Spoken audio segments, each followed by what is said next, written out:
Dober večer vsem in lepo pozdravljeni, dobrodošli na predstavitvi knjige Tega se ne da izbrisati.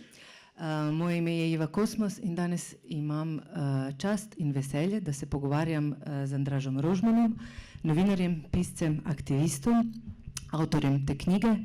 V nadaljevanju tega večera pa tudi z nekaj protagonisti knjige, izbrisanimi in aktivisti. Hvala za namige iz publike, kako bo tole zveneti bolje. Je tako v redu? Super, hvala. Povejmo najprej nekaj besed o knjigi.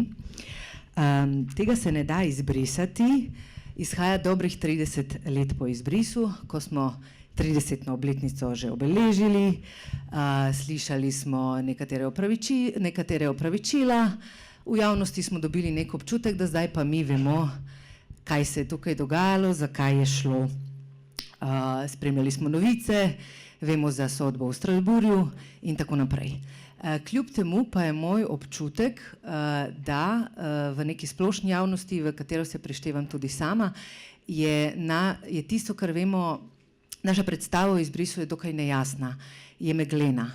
Nekaj se je zgodilo, to vsi vemo, to je bilo slabo, ljudje so ostali brez pravic, potem je bila neka sodba, no zdaj pa je tega konec, to je vse urejeno, konec dobro, vse je dobro. Na srečo imamo tukaj knjigo, tole, da nam pove, da ni konec in da ni vse dobro in da je ta neka naša meglena predstava o tem, kaj izbris je, pravzaprav precej napačna. Če bi bilo končano, če izbris bi bil končan, če bi vedeli vse, nas Andraževa knjiga ne bi presenetila, morda celo šokirala s tem, kaj vse se je zgodilo, kako globoke in usodne posledice za ljudi je imel izbris, kako široko je segal, koga vse se je dotaknil in kako ga ljudje še dan danes živijo. Na zelo različne načine, ne nujno kot žrtve, živijo ga tudi kot uporniki, ljudje, ki so vztrajali v zelo nemogočih razmerah, ampak za nobenega se izbris ni končal. Preden začnemo pogovor, mogoče bi te Andraž kar vprašala, če bi rad kaj povedal. Ne vem. Ker vem, da bi, pa izvoli. A moram? Ja, ne vem, mislim, zdaj sem se v zadnjih letih navadil, da nimam neke treme na dogodkih, ampak danes imam pa ful, zato ker čutim, da to ni tako kot ostale predstavitve knjige. Prvič zato, ker najtežje je govoriti doma, ne? Ker plac je na nek način tudi moj dom. Zato, ker je tema takšna, kot je, zato, ker je toliko ljudi vključenih v knjigo in bi se najprej rad seveda zahvalil vsem ljudem, ki ste privolili v to, da ste govorili z mano, torej izbrisanim, njihovim svojcem in pa njihovim podpornikom. Tako da vsi so navedeni tudi v knjigi poimensko, razen tistih, ki tega niso želeli. Zahvalil bi se tudi Placu. Plac je skupnost, ki ni komercialna, torej naj se ne bi prodajali stvari, danes pa se prodajajo stvari, nekako je komercialen dogodek, zato sem jaz tudi nekaj pomislekov, ali bi bil v Placu ali ne, mislim, bi imel ta dogodek tukaj in nekako je skupnost zelo podprla to, tako da se zahvaljujem skupnosti, da so v bistvu nekateri še bolj mislili, da je to dobra ideja kot pa jaz. Seveda se moram pa zahvaliti založbi Goga in vsem, celi ekipi, se je kar veliko, predvsem pa Heleni Zemljič, ta uredniški proces, urednici Heleni Zemljič, ta uredniški proces je bil res tak, kot sem si ga lahko samo želel, no, pač res krasen proces, krasna komunikacija in knjiga je absolutno precej boljša, kot je bila ob rokopisu. Tako da zaenkrat bi to povedal. Sigurno sem se komu pozabil zahvaliti, ampak se opravičujem tistim, ki sem jih pozabil. Ko sva se pogovarjala o tej knjigi, vedno sva rada izhajala iz tega, da to ni prva knjiga o izbrisanih. Na srečo, na našo srečo. Ta knjiga se vpisuje v neko področje skupnega boja, ki so ga že zarisale strokovne knjige, ki so že izšle pri tem. Po drugi strani pa spet je nujna zdaj, 30 let po tem. Povej nam mogoče, zakaj si ne glede na to, da nekaj je že bilo zapisano, rekel, ok, treba je govoriti še, treba je govoriti naprej, jaz bom pa napisal še svojo knjigo. Pri meni je ponavadi tako, se mi zdi, da se že ponavlja vzorec, en je ta nek, rekel, ki ni racionalen, ne, ki je mogoče celo malo nezaveden in jaz grem kar s tokom in z nekimi čustvi naprej, ne, spoznam ljudi, poslušam njihove zgodbe in potem me te zgodbe zanimajo in potem kar nekako, to, kar sem rekel že večkrat, skočim v bazen, čeprav ne vem, a je voda not ali ne. Po drugi strani je pa tudi precej premišljeno to, kar delam, zato ker razmišljam o tem, ali je to vredno pozornosti javnosti, ne, to, kar pišem. Torej, nekako si rečem, da si moram zaslužiti pravico pisati oziroma vzeti del javnega prostora, torej pomeni, da moram pisati o nekih stvareh, nekih problemih, ki so relevantni za neko politično okolje ali pa za neko družbo. Ne. In tako da pri tej tematiki mislim, da ni nobenega dvoma, zakaj je pomembna za nas vse, a ne. Tako za ljudi, ki so bili izbrisani, kot za cel prostor, v katerem živimo. Pa ne samo zaradi tega, tudi prišel sem do tega, da skozi izbris je možno misliti tudi marsikaj drugega. Pač zatiranje ali pa teror, ki so ga doživeli izbrisani, je v bistvu nek vzorec, ki se vedno znova v zgodovini, mislim, valjda zastopani z različnimi rezultati, ne, rezultati so vedno zelo, rezultat je vedno teror, samo vprašanje zdaj, ne, koliko močen je. In nekako se mi zdi, da skozi izbris je možno misliti tudi današnje terorje, današnje genocide, današnja etnična čiščenja in pretekla. Ne. Tako da s to knjigo sem želel absolutno obsoditi zločin, to sem tudi napisal, želel sem obsoditi množično kršenje človekovih pravic in birokratsko etnično čiščenje, kakorkoli že to poimenujemo, ampak nisem želel pisati na način, kot se reče, kri in solze. Želel sem pisati, predstaviti ljudi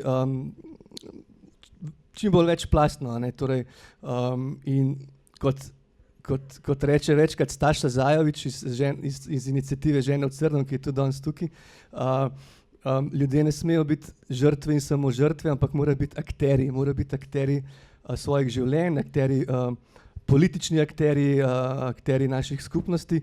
In zdaj jaz ne vem, ali mi je to uspelo, ampak prizadeval sem se, da bi bilo to prikazano in da ljudje, s katerimi sem govoril, torej ne bi bili samo žrtve, čeprav so žrtve v nekem pravnem, ne, oziroma ne vem kakšnem birokratskem smislu, ampak niso pa samo žrtve in jih nisem hotel, kot se reče, reviktimizirati. Zdaj, koliko je meni uspelo to, boste povedali, no, upam, da mi je. V knjigi, ki je pred nami, se pojavi približno 40 zgodb, ki temeljijo na 40 intervjujih. V teh zgodbah srečamo osebe, ki smo jih že spoznali prek medijev, določeni tudi osebno, seveda tisti bolj vpleteni v aktivistično gibanje, od Aca Todorovića, katerega zgodbo govorijo drugi, Irfana Beširovića, Mirjane Učakar, določenih aktivistov, ampak mnogo je ljudi, ki se doslej nikoli niso pojavili kot obraz izbrisanih. So otroci, so starejši, ženske, moški, prebivalci podeželja, obmejnih področij, Ljubljana, Ptuj, Primorska. Na nek način si celotno Slovenijo, se mi zdi, naselil s tem izbrisom. Recimo v enem trenutku sem pomislila, ko se take zgodbe dogajajo na področju Primorske, kjer vedno zamišljamo to kot nek letoviški kraj za celotno državo, tam je morje in je lepo, ampak tam je tudi izbris. Zanima me, ali si hotel celotno Slovenijo naseliti z izbrisom, da se vidi, kako velik fenomen je to, kako je premrežil celotno državo in kako si v bistvu določil teh 40 oseb, ki govorijo notri. Ne, v tem nisem razmišljal, ni bil to moj namen, mogoče na koncu tako izpadel. Tle mogoče bolj tisti del manj racionalen. Pač šel sem do ljudi in se začel z njimi pogovarjati, ne da bi vedel, kaj sledi, in potem je nastalo iz tega, sem pa nekako predvideval, sem vedel, da je to od 25.671 zgodb prav toliko različnih zgodb. Mogoče sem na začetku celo malo se bal tega, da bi se zgodbe ponavljale, ampak potem sem zelo hitro ugotovil, ne. Pač vsaka zgodba je, lahko bi rekel, tragična ali pa posebna na svoj način, tako da ne moram reči, da sem želel pokazati to, pač da je po celi Sloveniji, ampak bolj to, koliko so zgodbe različne, koliko so večplastne in tako naprej. In zdaj, če nadaljujem, nekako sem skozi te zgodbe skušal postaviti več pripovednih linij. Ti si že prej omenila, kdo vse med izbrisanimi je v knjigi. Nekako ena od teh pomembnih linij je ta neka zgodba aktivistične skupine, ne, ki je v bistvu včasih, ko je bilo sovraštvo do izbrisanih največje. To je bilo tako grozno sovraštvo, da si mogoče težko predstavljamo, ko v bistvu je 99,9%, mislim, ali pa 9, ne vem koliko procenta, no, pač večina prebivalcev Slovenije ali so sovražili izbrisane, ali niso nič vedeli o tem, ali so samo pustili, da pač gre ta tema mimo njih, ne. Takrat se je ta skupina borila politično in pravno za pravice izbrisanih in v tej skupini, mislim, mogoče celo več teh skupin, no, ampak recimo ena večja skupina, so bili tako izbrisani prebivalci kot tisti, ki niso bili izbrisani. In meni se zdi to ena od stvari, od katerih se lahko največ naučimo, ne, vedno te vpraša, kaj pa lahko mi naredimo. Ja, skozi to zgodbo se vidi, ne, pač ne probati nekako politično delovati, probati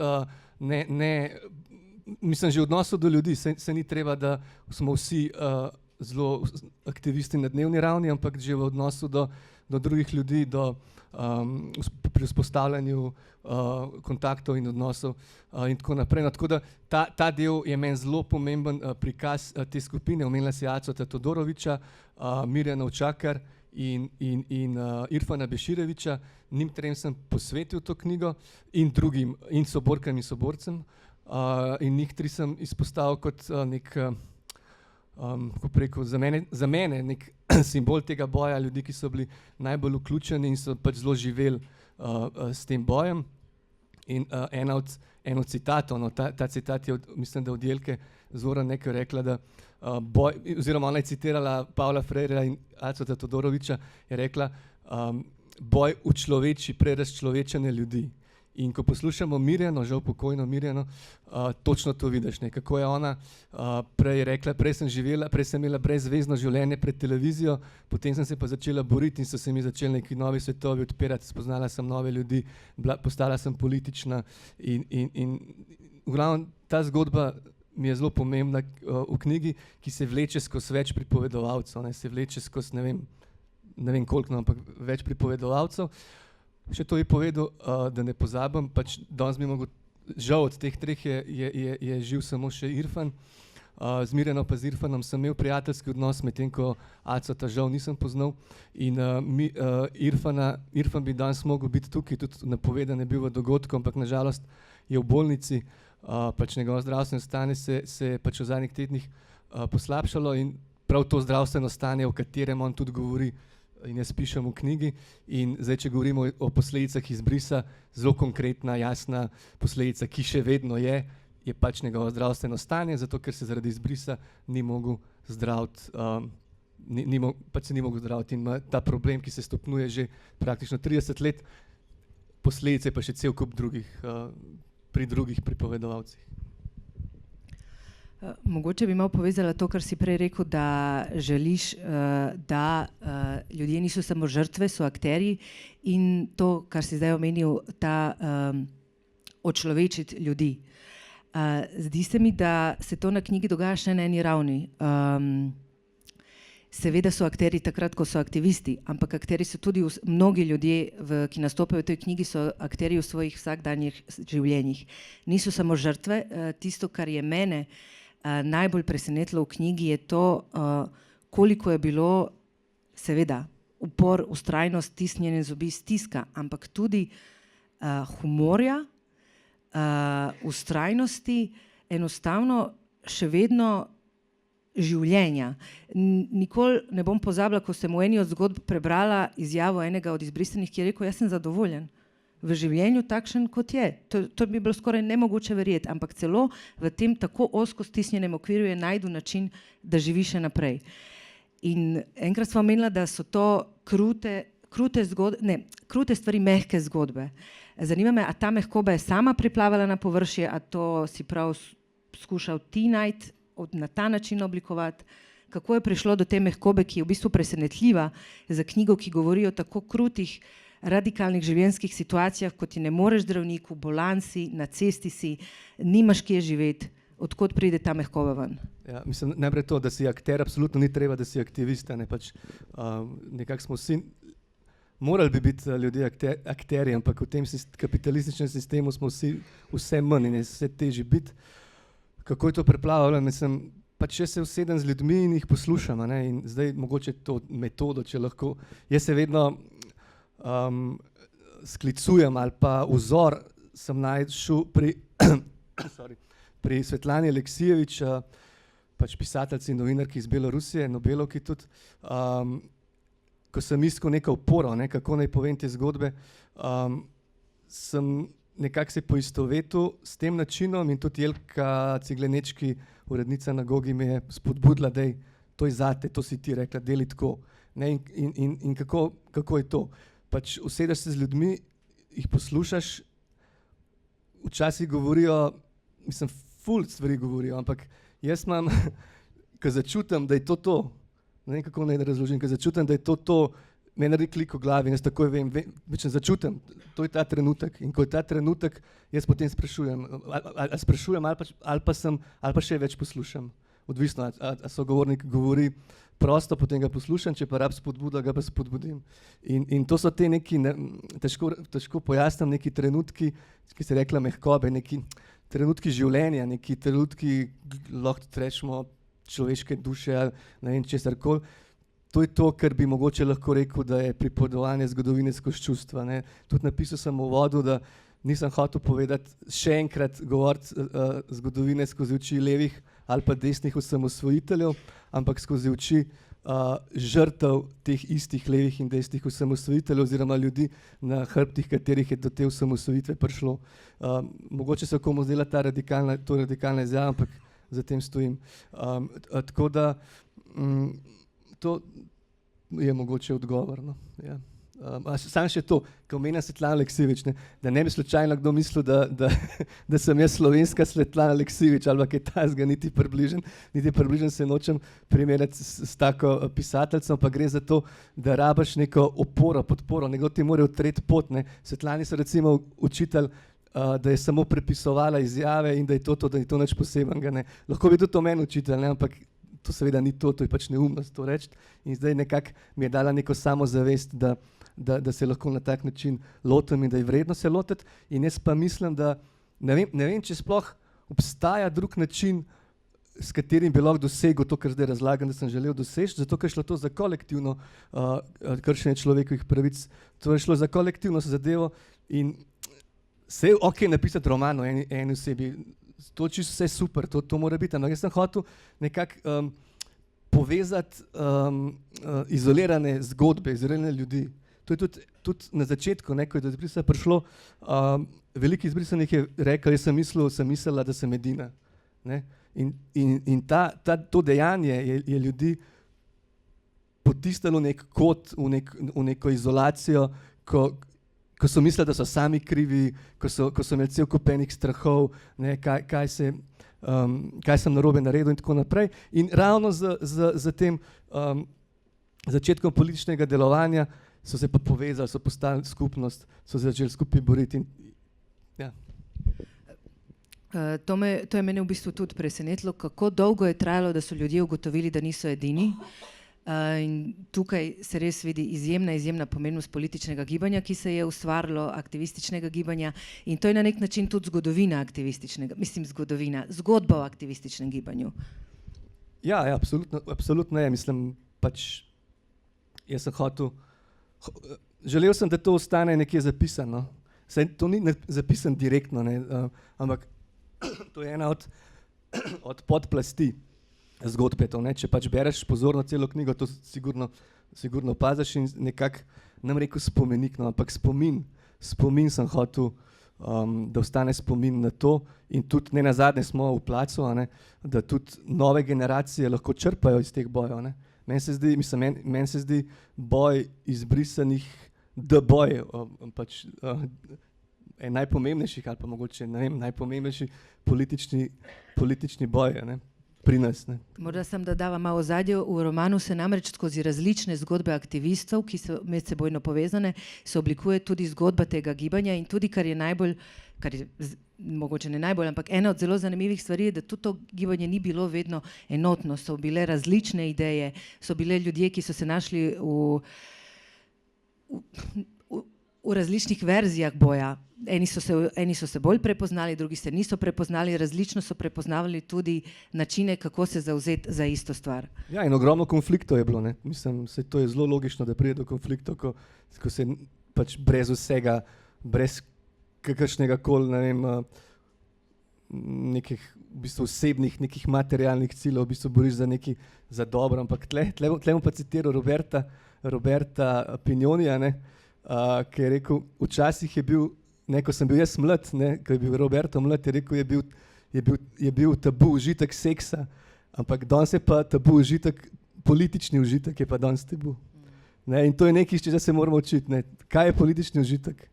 To, da stopimo skupaj, se organiziramo, delamo nekaj za pravično stvar, ne, in pa nekaj majhnega premaknemo. Tako da jaz ful rad citiram druge ljudi, ki skozi črpam iz njih, ne, in tako da nekako se mi zdi, da se jaz se učim iz njih in ja, tako, iz njihovih izjav. Danes govorimo o tem, kako pomembno je odpreti prostor, da se slišijo tisti glasovi, ki niso slišani. To, da v tvoji knjigi ne slišimo samo glasov izbrisanih ljudi, ki jih je zaznamoval izbris aktivistov, imaš tudi vložke, fikcijske vlože, v katerih spregovorijo tako imenovani navadni državljani, tista tiha večina, ki je izbris opazovala ali pa ga ni opazovala, ker sploh ni hotela nič vedeti o njem. Zdaj, zanima me, zakaj se ti je zdelo pomembno, da tudi oni dobijo svoj glas, ker najbrž so že zastopana skupina.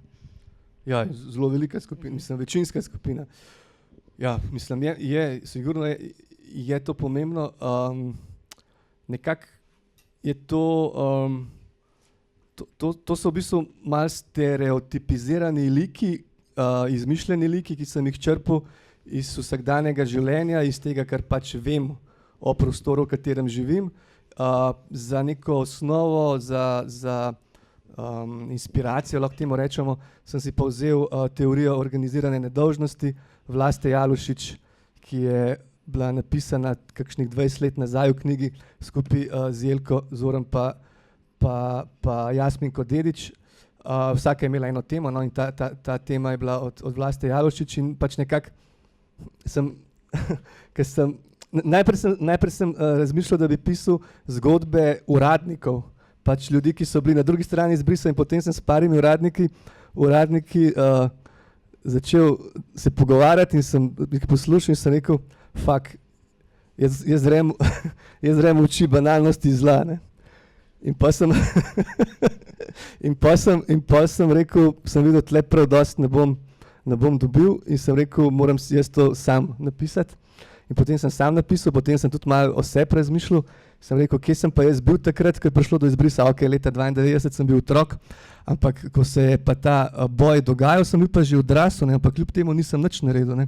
In sem se mogel sprijazniti s tem, da sem bil ignorant. Ignorant sem bil zato, ker se nisem dovolj poglobil v temo izbrisa, nisem se dovolj zanimal, nisem pristopil, čeprav saj ne spomnim se, da bi kdaj karkoli imel proti izbrisanim, lahko pa tudi, da moj spomin idealizira, ker takih stvari se je težko spomniti. No in potem sem nekako tudi iz svoje refleksije malo izhajal in sem probal zajeti, zdaj v 10 zgodbah ne moreš zajeti toliko široke palete, ker nisem hotel prevelike pozornosti pač posvečati temu, ampak sem še kar široko paleto nekih profilov zajel, ki tlakujejo pod nacionalizmu in drugim podobnim terorjem. Vmes sem se pa še malo hecel iz politikov, ki so pač odgovorni za izbris. Dajmo še malo govoriti o tej tihi večini oziroma o nečem, kar se mi zdi, da mora o delu, ki je pred nami, in to je v bistvu ustvarjanje spomina na izbris, ker zdi se mi, da izbris pluje na obrobju naše javne zavesti. Večkrat se mi zdi, da je bilo povedano, da smo ugotovili, da bi bilo dobro, da izbris postane del slovenske nacionalne zgodbe, narativa o samosvojitvi, da se upiše v zgodbo o 90-ih. Kaj smo v 90-ih dobili? Nacionalno državo, tržni kapitalizem, parlamentarno demokracijo in izbris. Ampak temu seveda ni tako. V svoji knjigi večkrat uporabiš izraz izbris je birokratsko etnično čiščenje. Gremo zdaj nazaj na tiho večino. Ko sem prvič slišala ta izraz, jaz kot tiha večina sem ostala, dobila sem knedlo v grlu in mi ga je bilo težko prežvečiti. Rabila sem čas, da sprejmem, da je šlo za to. Zanima me, kako bi ti nekemu drugemu predstavniku tihe večine, navadnemu državljanu, pojasnil, da izbris je bil birokratsko etnično čiščenje. Kako bi mu to približal, da to sprejme? Moram priznati, da tako v verbalni komunikaciji včasih postanem živčen in mi včasih ne gre glih to najboljše in to ni dobro. Ampak če mogoče malo bolj zares reče, kako bi predstavil, da je šlo. Šlo je za dejanje, ki je bilo usmerjeno v izgon določene etnične skupine oziroma določene ljudi iz nekdanjih republik jugoslovanskih in to so tega niso naredili z orožjem, kot so mogoče v kakšnih drugih republikah, počeli so pa na birokratski način to naredili. Zakaj? Ker je bilo to možno. Jaz pravim, nacionalizem, lahko tudi namesto nacionalizma date kakšno drugo besedo, vedno vzame to, kar lahko, toliko terorja povzroči, kot ga lahko. In v Sloveniji je bilo toliko možno. Zdaj, ker so bile okoliščine take, kot so bile, medtem ko v drugih republikah so bile drugačne. In zdaj, če bi bile v Sloveniji drugačne okoliščine, kaj mislite, da pa ne bi prišlo do drugačne vrste etničnega čiščenja? Tako da nekako tako. Mogoče sploh ne gre za racionalno pojasnitev, bolj za neko psihološko pripravljenost, da se pripravimo do tega, da si pogledamo obraz in rečemo, to smo mi. Refleksija, sam refleksija. Tudi jaz moram refleksirati ves čas, tudi zato, zakaj pišem o tem, kaj povzročim tem drugim ljudem, kaj sebi, kakšne benefite bom jaz od tega, ali pa mogoče. V enem eseju sem napisal, ker zdaj še ni bil objavljen, pa sem napisal, da je moj poklic hoja po robu med traumatizacijo pa katarzo. In to so stvari, katerih moram zelo veliko razmišljati, kad delam. S to samo refleksijo si mi dal izhodišče za še eno težko vprašanje, ki ti ga bom kljub temu zastavila, kljub temu, da vem, da je težko, ampak mislim, da zastavljati ga bom zato, ker mislim, da se z njim aktivno soočaš. Večkrat praviš, da hočeš odpreti prostor, da je glas zatiran in slišan. Seveda po eni strani, ko vzameš zgodbe drugih, jih poslušaš, jih predrugačiš, jih oblikuješ, jih daš v knjigo, seveda so to zdaj zgodbe, ki niso več bile take kot normalno v izvirniku, to so zdaj tudi tvoje zgodbe. Kot nadaljevanje tega dejstva, da so zdaj to tvoje zgodbe objavljene tukaj, podpisane s tvojim imenom, v bistvu s tem ti istočasno ustvarjaš svoje avtorsko ime. Morda boš s tem nominiran za kakšno nagrado. In klasičen očitek tistim, ki podajajo zgodbe zatiranih, je, da od teh zgodb profitirajo, jih uporabijo za nek svoj cilj, jih predrugačijo. Kaj praviš na to? Mislim, to je zelo relevantno vprašanje, o katerem moram razmišljati, ne vem pa in reflektirati, ne vem pa, če a sem zdaj v formi, da bom prav globoko to reflektiral, ker pred občinstvom in tako, ampak mogoče bi se še nekoga drugega citiral, tokrat bom pa Kristino Božič, ki je v uvodniku v literaturi pred parimi meseci nekoga citirala, pa sem pozabil koga, ki je rekel, v kapitalizmu je etično samo to, da ne delamo nič. In zdaj, meni gre to delanje nič zelo dobro od rok, večino časa ne delam nič v resnici. Ampak včasih pa moram tudi kaj delati in seveda sem razmišljal o tem in mogoče tudi to je en od razlogov, da sem hotel, mislim, ni samo to, ampak tudi to se mi zdi etično, da sem probal čim bolj vključiti ljudi, ki so bili izbrisani in se nekako moram truditi k temu, da bi čim manj bil individualističen v tem smislu, da bi čim bolj nekako probal odpirati prostore pač za tako mišljenje, je pa frustracija in zavedanje, da pač v sistemu, rečemo kapitalističnem sistemu, v katerem živimo, v absolutnem smislu ne bom mogel biti etičen, ne bom mogel biti pravičen in da bom v bistvu jaz verjetno bom profitiral na račun teh zgodb. Kljub temu, da je vprašanje, ja, potem se lahko drugo vprašanje damo, ne, pa če pišem, če je moj poklic, da pišem, ali kot novinar, ali kot pisatelj, ali kakorkoli, zdaj, o čem bom pisal, o čem še lahko pišem? To je spet vprašanje, kaj je etično, nič ni etično. In zdaj jaz lahko pišem o ptičkah na veji, ne. Jaz lahko ful lepo pišem o ptičkih na veji in bojo si rekli, wow, kako ti lepo pišeš o ptičkih na veji in to je vrhunska literatura. Ampak s tem bom jaz samo se lahko pretvarjam, da s tem nisem političen, ampak sem, zato ker jaz s tem samo pritrjujem ali pa reproduciram ta svet, v katerem živimo, nič nam povedal s temi ptički. Tako da se mi zdi, da če že moram pisati, če že moram nekaj delati, se mi zdi, da je boljše, da delam to, kot pa marsikaj drugega. Vem pa, da tudi jaz nisem čist. In zdaj, se pravi, težko zdaj pred tolikimi ljudmi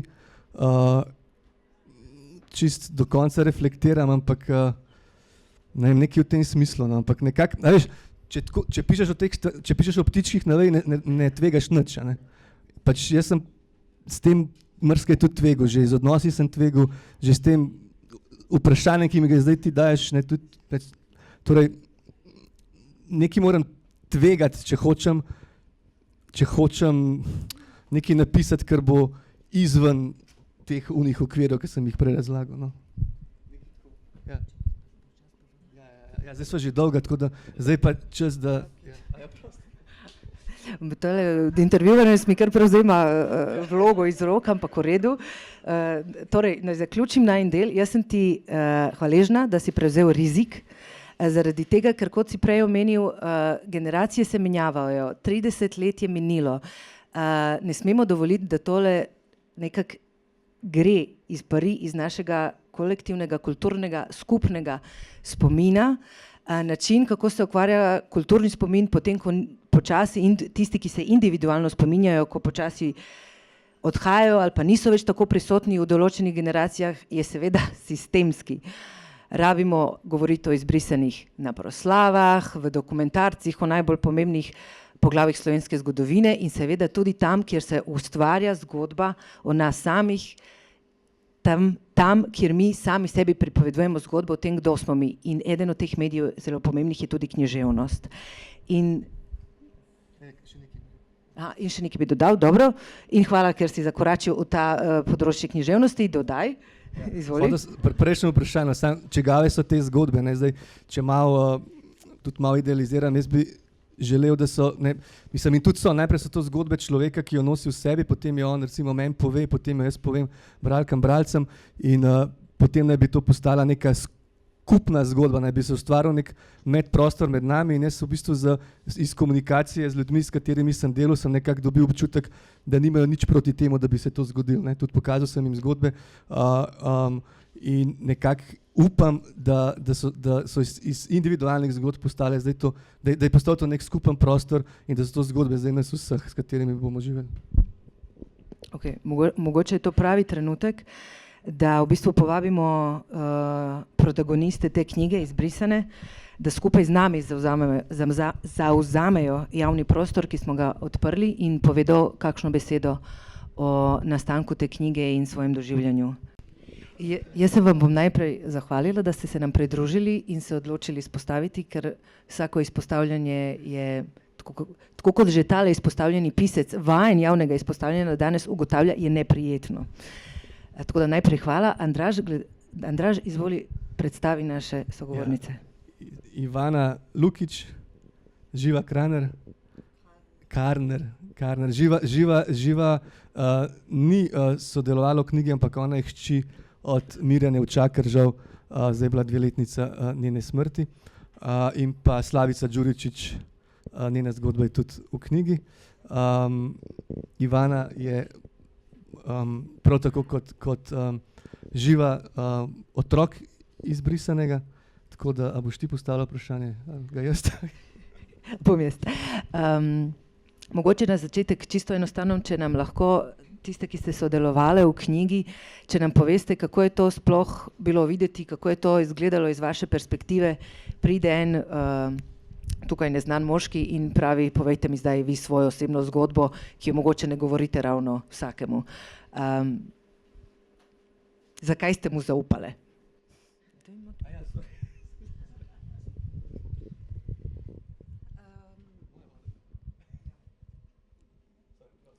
Jaz mislim, da, oziroma tako bom povedala, jaz se ob tebi počutim zelo, zelo varno in to, da si ti v bistvu lahko ustvaril nek prostor, da sem jaz lahko delila svojo zgodbo, je bilo tisto, kar je mene motiviralo, da se odprem in da povem neke stvari, ki jih ne rada govorim, ne. Tako da to in predvsem to aktivno poslušanje, ne obsojanje in neka drža radovednosti, ki si jo imel, da je mene spodbudila, da sem se ti odprla. Tako. Zdaj pa za mene težko.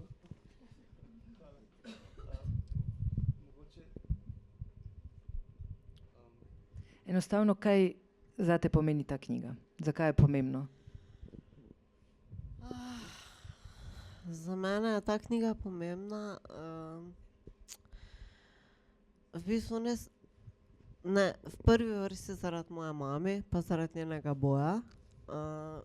V drugi vrsti pa zato, ker pač tako kot je že bilo rečeno, marsikje se niso krivice dogajale samo našim staršem, ampak celim družinam. In mislim, da to vsekakor ne sme biti pozabljeno in da pač je treba na to opominjati še naprej.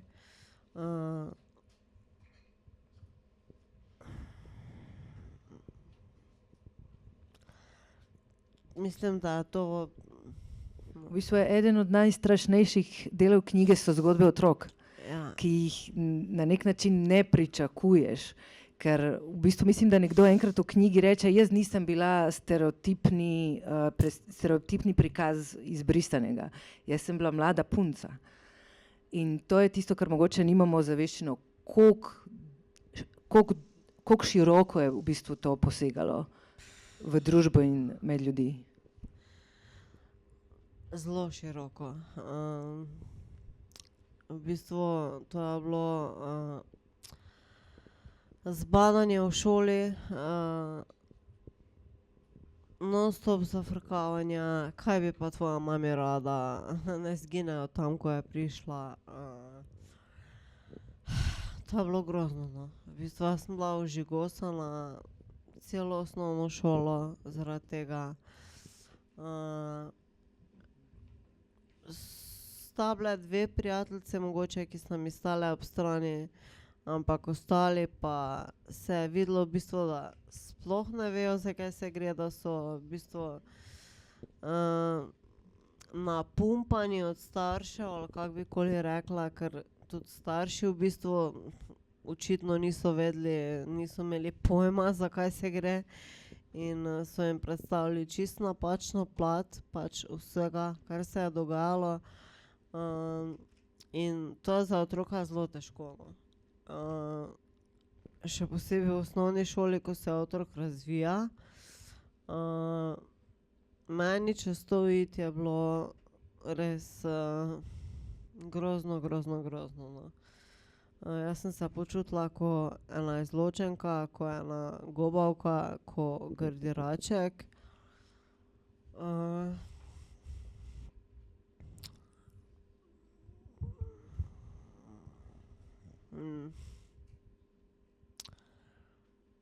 Malo sem se izgubila. Tisto, kar je najhujše, tudi ko slišimo take zgodbe in ljudje, ki jih pripovedujejo, tudi v knjigi rečejo, da jih je sram. Zakaj? Njih nima biti nič sram, ampak to je ta nek ponotranjen občutek, zaradi katerega je res verjamem, da težko govoriti. Ja, na začetku me je bilo zelo sram, zato ker pač so me obsojali. Obsojali so celo mojo družino v bistvu, no. Jaz sem bila 5 let starejša od mojega brata, videla sem, da to pol vpliva tudi na njega. In sem se postavila kot neka zaščitnica za njega. In ja, na začetku je bil sram, pol je to preraslo v eno jezo. Jeza, srd, sram, nizka samopodoba, iščeš ljudi, ki te sprejemajo, čeprav veš, da mogoče niso čisto okej, ampak samo, da se ti počutiš sprejeto. To mi je bilo takrat v bistvu najbolj pomembno, da sem nekje med nekom, kjer imam občutek, da sem sprejeta in ljubljena. Čeprav sem tisti trenutek vedela, da mogoče ni to, ampak jaz sem se tako počutila, no. Tako da, v bistvu, to je cela zgodba, no. In bilo je res težko, no. Tako, na kratko.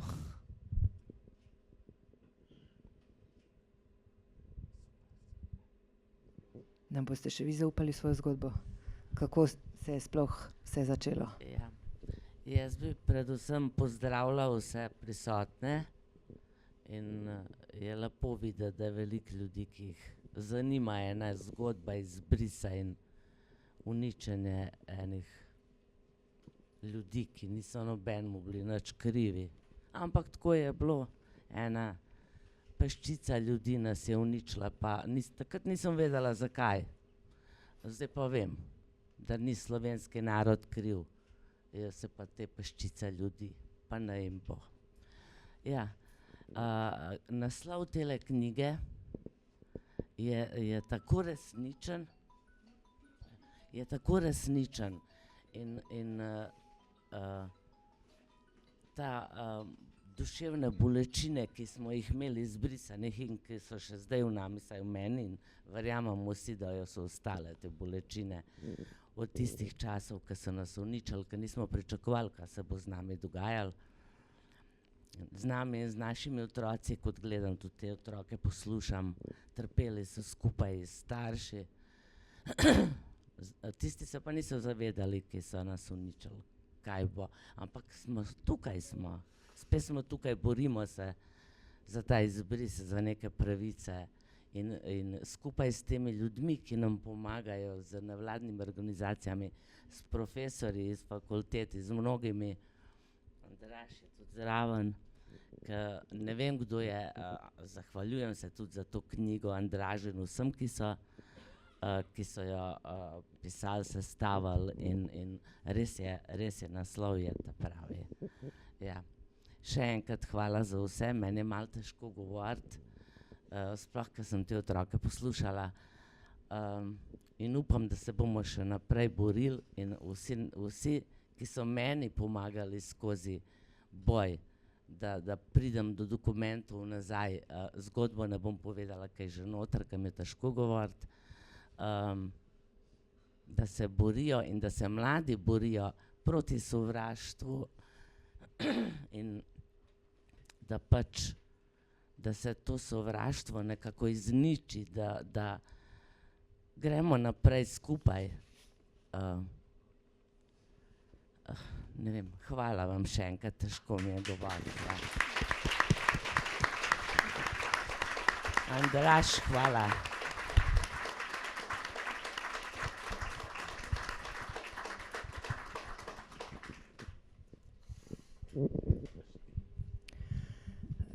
Ivana, vi ste se tudi raziskovalno ukvarjali s tem, kakšne posledice je izbris imel na otroke. Morda delite z nami še kakšno besedo o tem? Ja, v zgodbah se je pokazalo ravno to, da se gre tukaj za transgeneracijski prenos te travme, ne. In tudi otroci, ko so pripovedovali o svojih izkušnjah, niso govorili o tem, da moj oče je bil izbrisan, moja mati je bila izbrisana, ampak so govorili o tem, mi izbrisani, ne. Tako da že v nekih teh pogledih, kako so oblikovali svoje stavke, svoje besede, se je pokazalo, da smo čutili isto bolečino, ne. Je pa res, da mi takrat nismo razumeli, kaj se dogaja, ne. Mi smo čutili, da smo drugačni, nismo pa vedeli, zakaj. Mi smo čutili, da je družba proti nam, nismo pa vedeli, zakaj. Kaj je na meni tako drugačnega. In to si tudi ti zelo lepo povedala, ne. In to se je zgodilo leta 92. Jaz danes tukaj sedim in poslušam vse to in mi srce utripa in mi gre na jok in še vedno čutim vso to bolečino in nihče ne more reči, da je to bilo in da je tega konc. Te posledice čutimo vsi, ne samo izbrisani, ampak celotna družina izbrisanih. Ne vem, težko mi je na tej točki v bistvu strniti svoje misli, ker sem polna nekih emocij in je potem težko racionalno govoriti o tej temi, ne. Mogoče bi mi pomagali, če mi postavite še kakšno vprašanje, pa me s tem malo bolj usmerite v neko temo. Mislim, da vsi v bistvu iščemo način, kako govoriti o tem. Ker tudi jaz čutim vaše emocije in vas nočem seveda pritiskati, istočasno pa vsi vemo, da je treba nekaj povedati. Da je to, da smo tukaj, da skušamo ustvarjati nek spomin, da skušamo ustvarjati neko zgodbo. Morda bi vas vprašala tudi to, na kakšen način bi se vam zdelo prav, da se ta zgodba podaja naprej. Seveda, super, imamo knjigo, sam tukaj se ne smemo ustaviti, ne? Čez 10 let to ne more biti zadnja knjiga o izbrisanih, je šla pred 10 leti in potem ni bilo nič. Denimo, gospa, ena, s katero sem se danes pogovarjala, prav tako izbrisana, je rekla, hočem opravičilo. Zdaj ne vem, a to vam tudi pomeni? Je to nekaj, kar bi bilo pomembno? Zame osebno ne, ker to opravičilo bi bilo umetno in nima vrednosti. In tudi če bi bilo opravičilo iskreno, ne odpravi posledic tega izbrisa.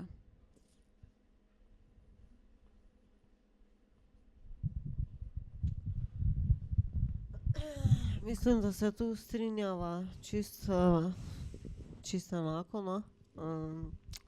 Mislim, da to opravičilo ne bi bilo iskreno, čeprav nekaj časa se je govorilo o tem, da bi hoteli opravičilo, ampak tako, kot si zdaj ti rekla, mislim, da to ne bi pilo voda, no, čistko.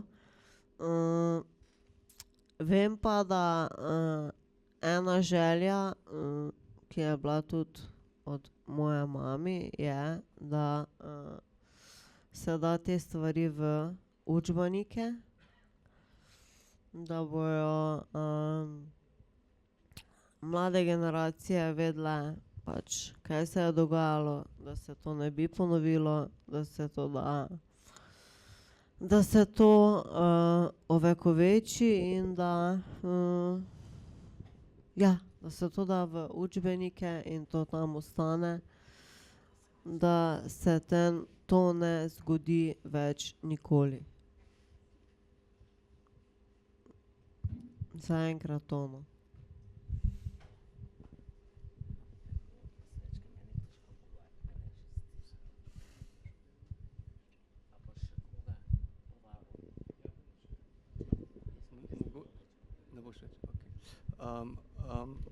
Okay.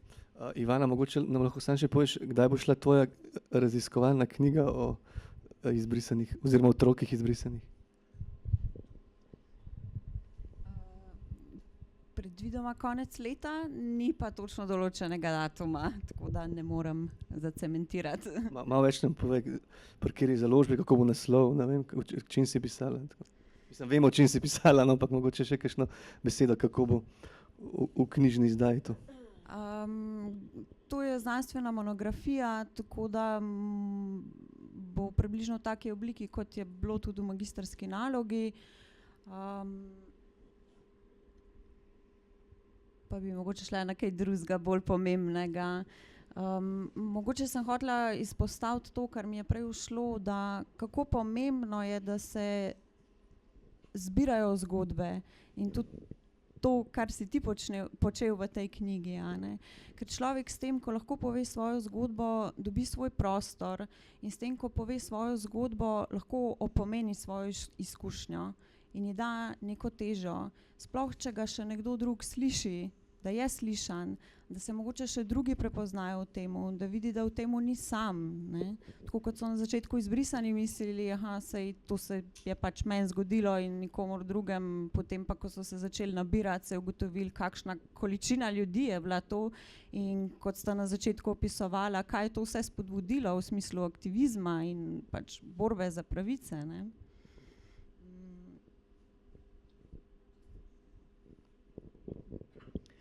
Ne vem, morda vsi stremimo temu, da se vzpostavi ena širša zgodba, s katero potem lahko povežeš svojo individualno zgodbo. Ker če se je nekaj zgodilo samo tebi in ni nekega širšega okvirja, pol si sam.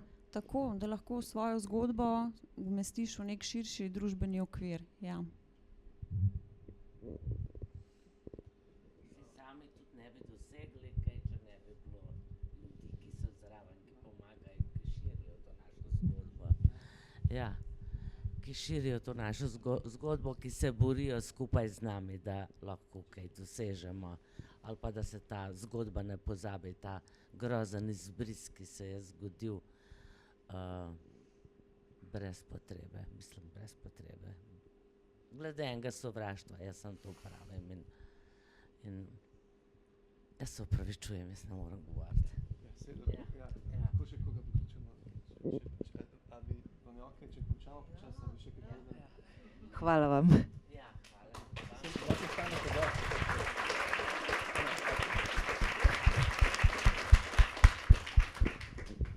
Hvala vam, da ste z nami.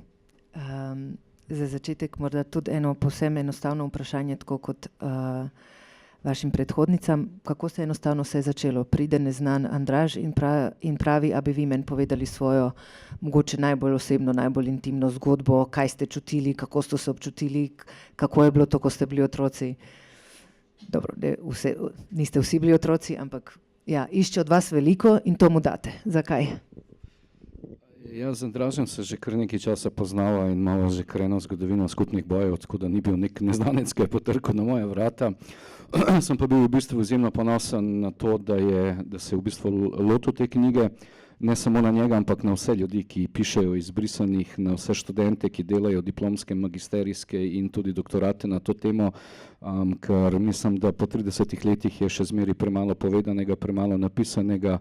Jaz svojo preteklost nisem nikoli v življenju skril, še bolj ponosen sem na vse, kar se mi je dogajalo, ker je imel svoj razlog in na pot, katero sem prehodil.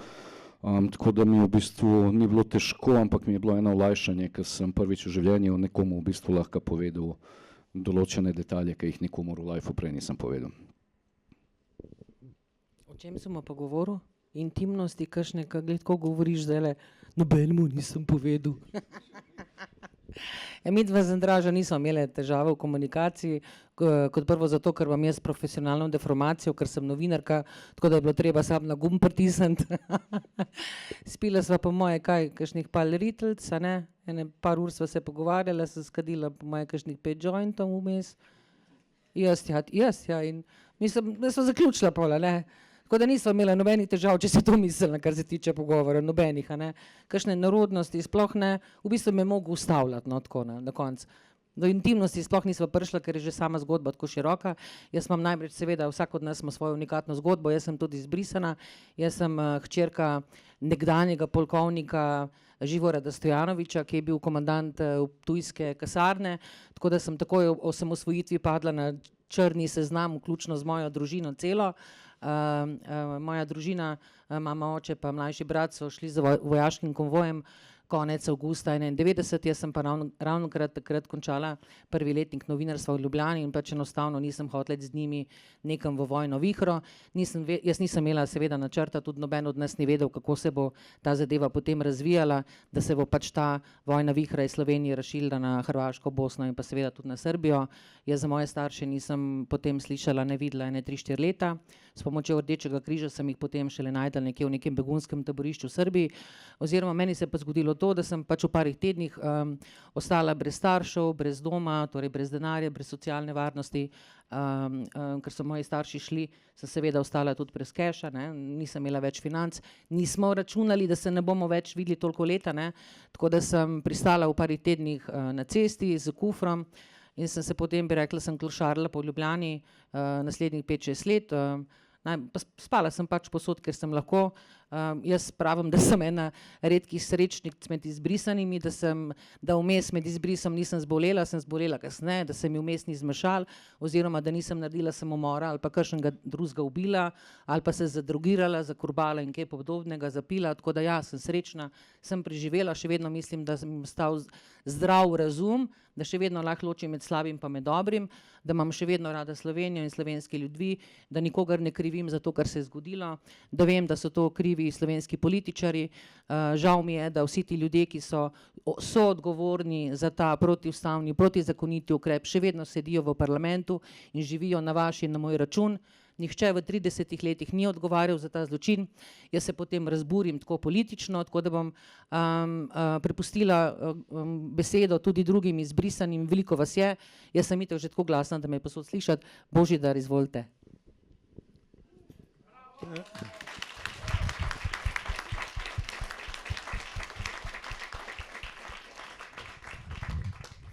Današnji dan se poklapa sa pred 33 leti kada je zadnji enota JLA napustila iz Koparske luke Sloveniju. I u današnjem časopisu imate pol strani o tome kako se Slovenija osamosvojila. Teško je u tom momentu kad smo napuščali Sloveniju, nismo vedeli kam gremo i za kaj gremo, ne? Ampak še današnja politika, dok Ministarstvo za delo zbira iz tujine delavce i daje im sve moguće ugodnosti, dotle Ministarstvo za notarnje zadeve zavlačuje njihove postupke i dela znači istu situaciju koja što nam spomenuli me pred 30 leti. Mislim, vjerojatno neko iza tim stoji vzadi. Teško je nekoga optužiti, ali neke teže ga reći. Zgodba i mislim je taka da nismo vedeli za kaj se gre. Mislim, družine su ostale tle u Sloveniji, mi smo otišli u Srbiju. Praktično tudi kako smo naša praktično delovna enota je šla iz Slovenije u Srbiju. Znači mi nismo se odselili, nego mi smo otišli sa delovno razmerjem.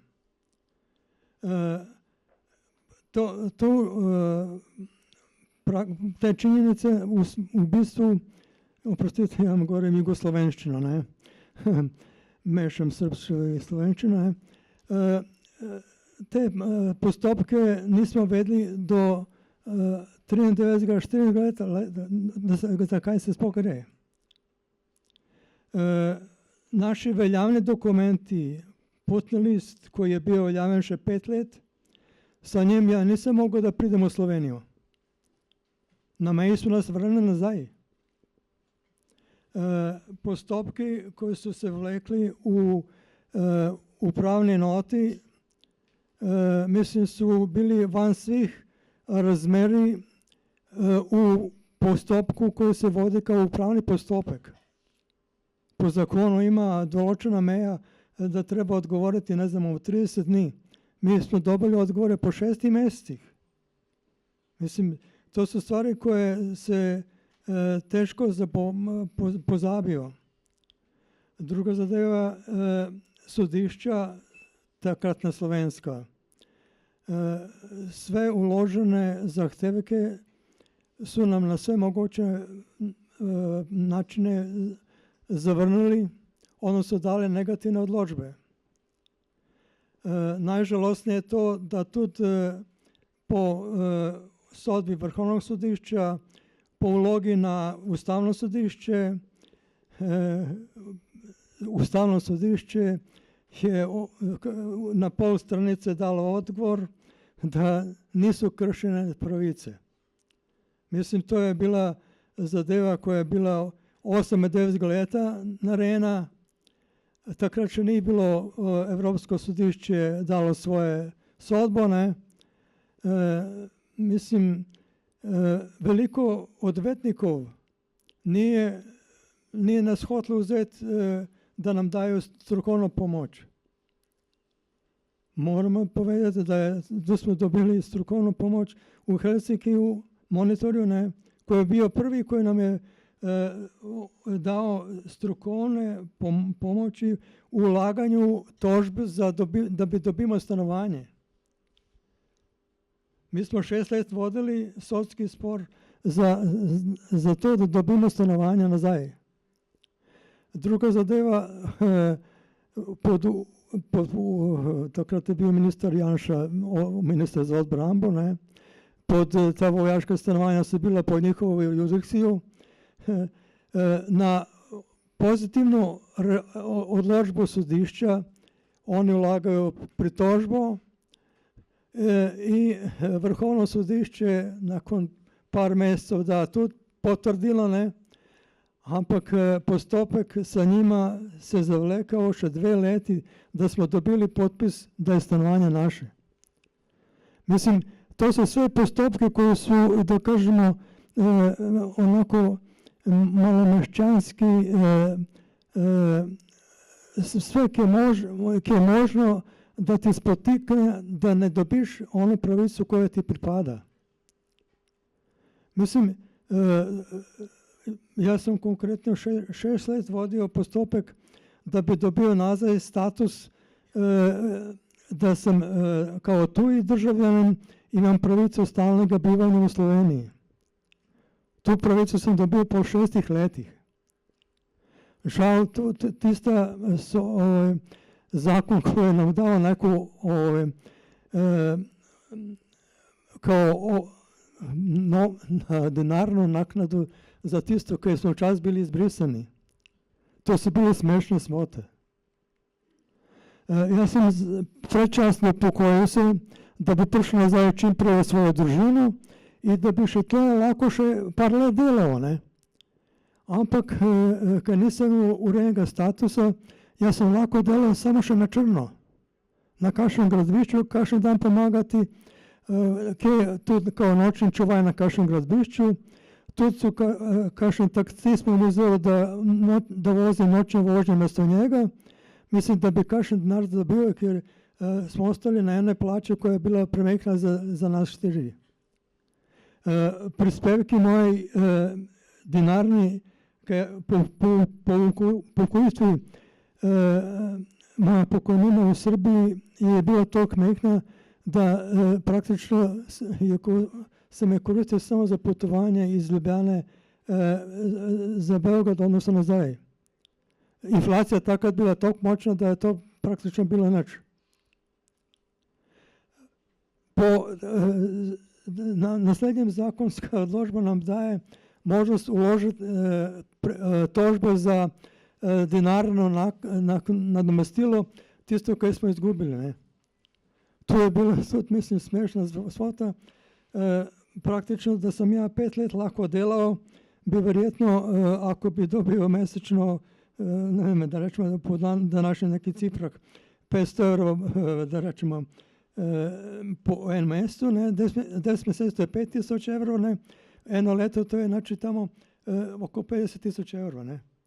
Mislim, kad smo uložili zahtevek, sodišče je, pošto brani Slovenijo pravobranilec slovenski, ne, je to cifru sa 50 000 nama zmanjšalo na 7000 S tem, da kaže, ako pristanete na enkratni izplačilo v enkratnem iznosku, dobite 5000.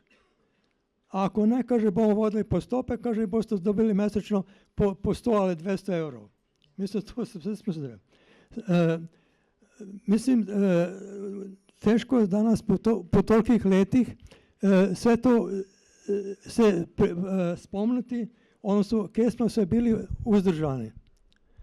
Da ne bi zadužil.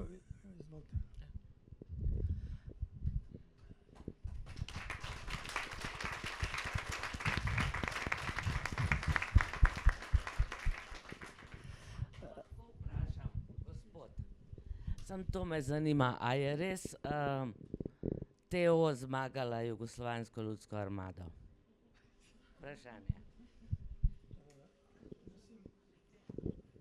A vi ste bili oficir? Ja, mislim, pa sem bo povedal spolu. Jaz sem prišel v Slovenijo leta 65 in otišel sem leta 91. Prišel sem kao podporučnik, otišel sem kao podpolkovnik. Ko moj tata. Ja. Mislim, ta vojna od 10 dni zelo ima, mislim, svakog ima svoje stališče, ne. Prvič, tisto noč 24. junija je zvezni sekretariat notranjih zadev obrambe SFRJ, ne, upoznal vodstvo Slovenije, da JLA bo izašla, na dan osamosvojitve bo JLA izašla na meju. Ker so bile podaci, da enote Italije in Avstrije, NATO-ve enote, da so bili pripravljeni, da pridejo v Jugoslavijo, odnosno Slovenijo. To, da rečemo, to obvestilo so samo za njo znali verjetno samo par oseb na vrhu Slovenije. Jaz sem se vam hotela zahvaliti za nekaj v bistvu, kar ste nam danes, se mi zdi, na začetku vašega govora ful pomembno povedali, zelo pomembno. Obnovili ste svojo formalno pravno bitko, ampak ste nas opozorili, da danes drugi ljudje tudi gredo skozi to. Eno ministrstvo vabi. Mislim, pratite časopis o zavesti, ne?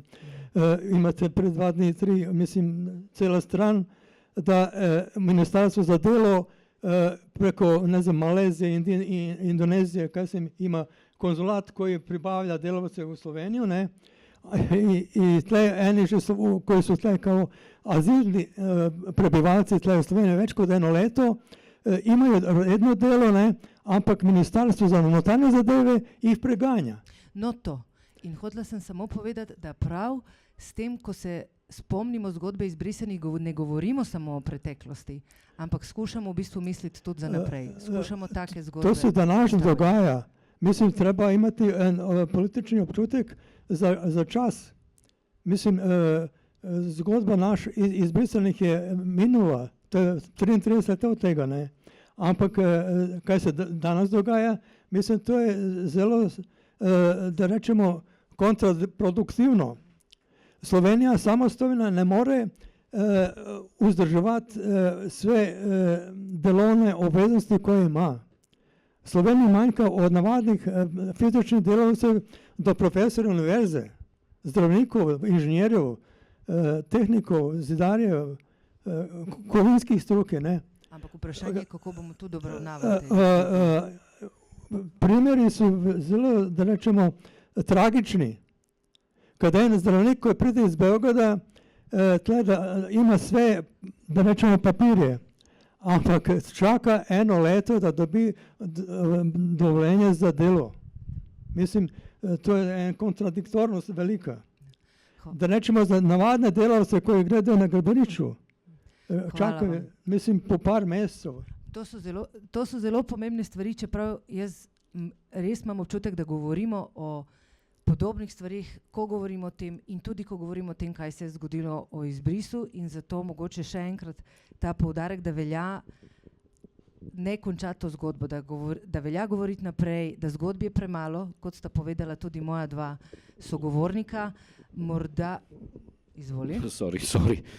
Ne govoriti in govoriti, ampak začeti spreminjati stvari.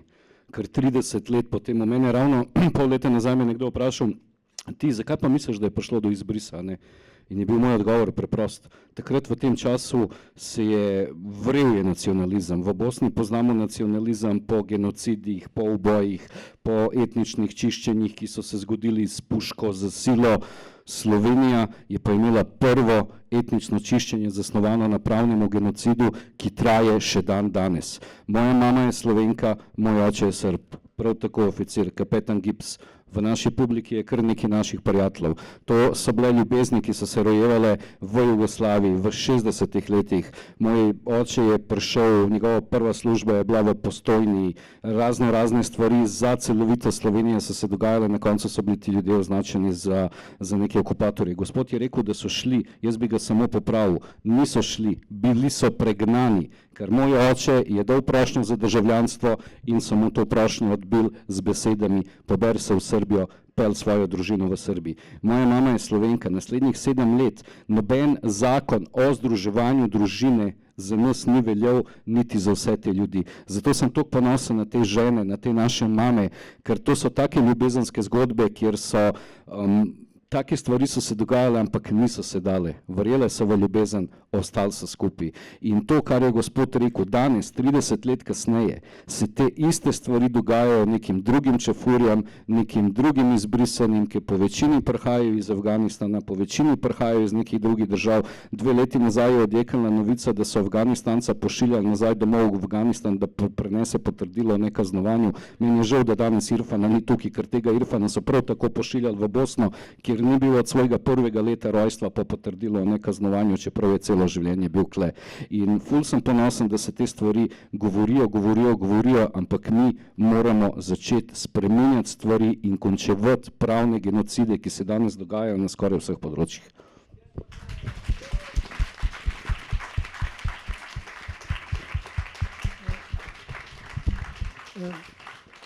Nisem odgovoril na vprašanje, a je Teo zmagala, ne? Mislim, zdelo se danes bo to čudno zdelo, ne? Mislim, Slovenija imala takrat, mislim, 25 garnizonov v Sloveniji, Jugoslavijska armada. A slog se malo zmotim. Rad bi še Katarino vprašal nekaj v njenem romanu. Tako da, če mogoče lahko do vprašanja, ne, kdo je zdaj zmagal, podivi, da pa mogoče ne besedo. Mislim, poznana je ta zgodba komandanta Teo Slovenije v Ljubljani, ne. Janša dal nalogo, da se napadne kasarna v Šentvidu, ne. On to nalogo ni izvršil, ker je vedel, ako bi napadal to kasarno, da iz te kasarne bi letele mine na več koncih Ljubljane v dometu, ko je tisto orožje imajo, ne. In ta naloga ne izvršila.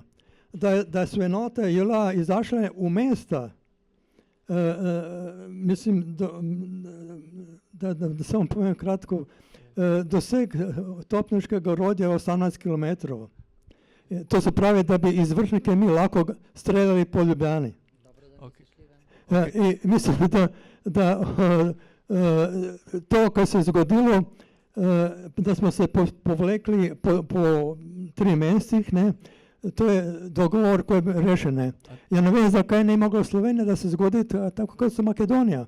Se zmenila in Ilijala se potegla in brez boja. Damo lahko samo še malo Katarini besedo, ker ona je napisala roman o izbrisu, ki bo izšel zelo kmalu. V bistvu gre danes iz tiskarne, mečka si mi konkurenco naredil, zdaj sem malo tišiva. To je hec, se veš, ne? Midva, ka sva kolega, se lahko hecava do konca. Ne, ni moja knjiga čist drugačna, bom tako rekla, gre za, evo, če tako rečem, no, zdaj, ko gledam, po 30 letih tišine in molka, smo očitno zbrali toliko poguma, tudi jaz, ne, da smo začeli s temi zgodbami zapisovati, da se tudi kažemo z obrazom. Jaz, moji prijatelji vejo pač to zgodbo, jaz sem se drugače 20 let skrivala pred javnostjo, ker sem pač delala na televiziji, pa še z opernem Pring sem imela Stojanovič, tako da sem cel cajt imela probleme s tem, ne, in če bi ljudje še vedeli, da sem izbrisana, bi verjetno tudi tisto službo zgubila, tako pa sem izkoristila priliko, da sem kot izbrisana poročala o izbrisanih, že takrat konec 90-ih let in to sem lahko sam počela inkognito, če tako rečem. Ne. Meni je žal, ne, ker se pogovarjamo, rekel si, da izbrisa konc, ne, izbrisa ni konec in nekdo je rekel tlele, da izbrisa konec, za te zgodbe konc, ne, ni tega izbrisa. Ne, In ga tudi, pravimo, da ni konc. ja, Ni konc. morda si mislimo, ne, mislim, malo me žalosti na nek način, no, zdaj tukaj smo, predvidevam, sami take zgodbe poznamo oziroma poznamo nekaj ljudi, ko smo to preživeli. Žal mi je za to široko slovensko množico, ki jo to ne zanima in jo tudi ne bo zanimalo, če po 30 let te zgodba ne zanima in če bi danes postavili referendumsko vprašanje, ki je bilo postavljeno že skoraj enkrat pa pol, ne, drugič je Ustavno sodišče to zavrnilo, če bi slovenski živelj danes vprašali, ali naj steramo vse izbrisane ven, gremo lahko vsi staviti, ne, da bo spet ista odločitev, kakor leta 2013 96% Slovencev je takrat glasovalo. Še enkrat ponovimo, kršitev človekovih pravic, mi smo vse za to.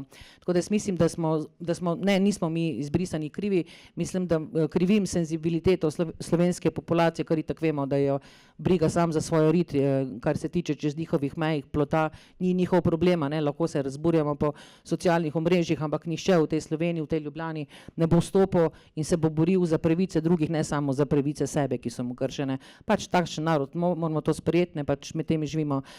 Ogromno izbrisanih še po 30 letih ni uredilo svojih statusov o bivanju, vključno z vami, gospod Božidar, ne, se še borijo na raznih upravnih enotah, na raznih ministrstvih.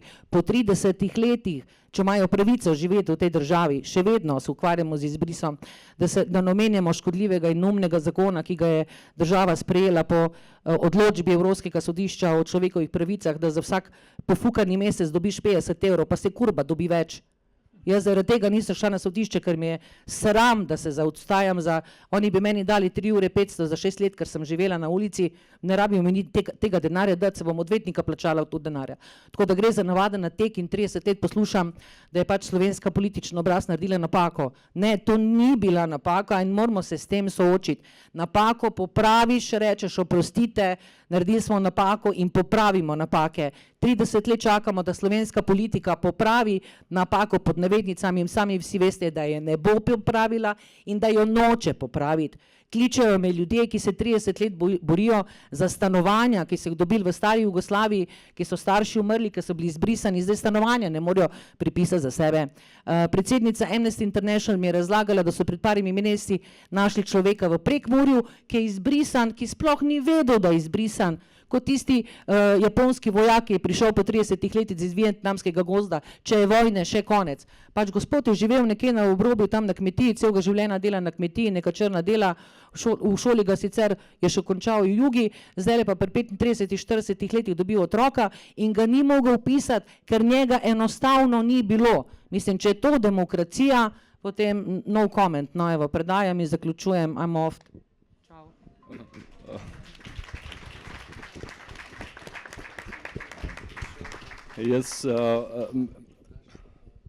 Mene šokira, koliko je zgodb izbrisanih.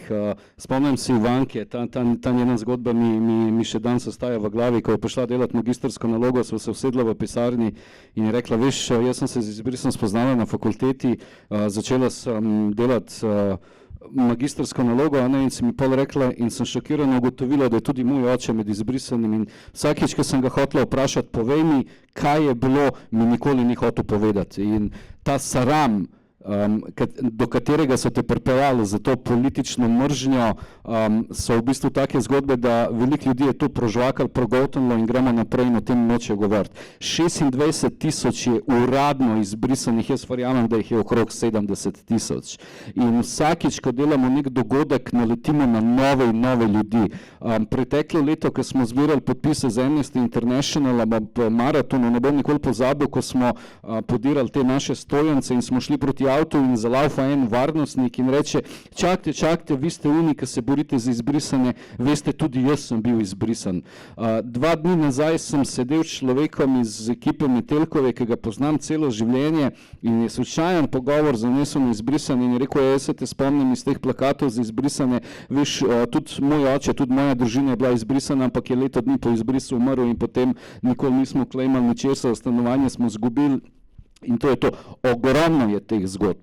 In znotraj teh zgodb je meni v bistvu zelo pomembno umeščevati tudi otroke izbrisane in sem ful ponosen, da smo tudi otroci izbrisani te zgodbe, ker zgodbe, ki so se dogajali staršem, jih poznamo, odraz, ki je šel na te otroke, jih poznamo in jaz kot otrok, ki sem doživljal to skozi neko atomsko mržnjo vsega, kar se mi je dogajalo in dobil neko upanje v to pravno državo, ki je to vse se spremenilo na Evropsko sodišče in ki smo dobili sodbe na Evropskem sodišču, sem mogoče za kanček verjel v pravno državo in pravni sistem, vse do teh odškodnin.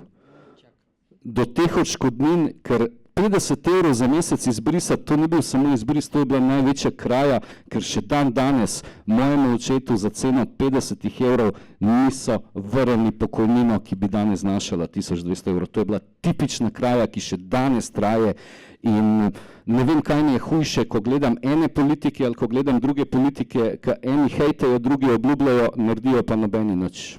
Tako da boj gre naprej, boj bo še naprej in nikoli se ne bomo predali in upam, da se čim več otrok opogumi in da nadaljujejo to zgodbo z nami do druge slovenske sprave. Tako da hvala, jaz zaključujem za danes.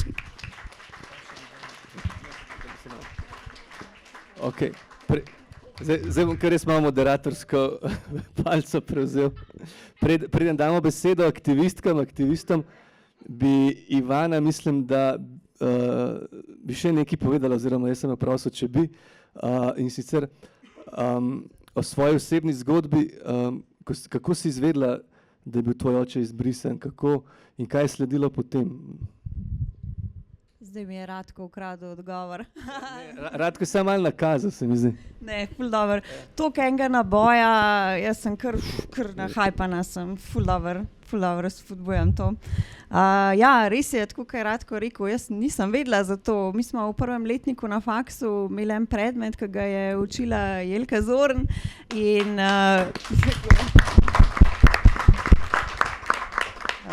in jaz sem v bistvu tisti dan smo se učili o izbrisanih in jaz sem prišla domov in sem rekla doma staršem, kaj smo se pa danes učili in povem in moj oče mrtvo hladno reče, saj jaz sem bil tudi izbrisan. Meni se je svet odprl, jaz sem potem rabila sicer leta in leta psihoterapije, da sem jaz razumela, kaj se je dogajalo v naši družini, zakaj sem bila jaz depresivna, zakaj sem jaz imela panične napade, zakaj je bil moj oče tak, kakršen je bil.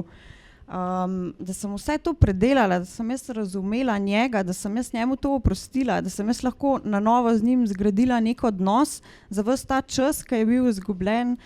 Pač to je neprecenljivo. No.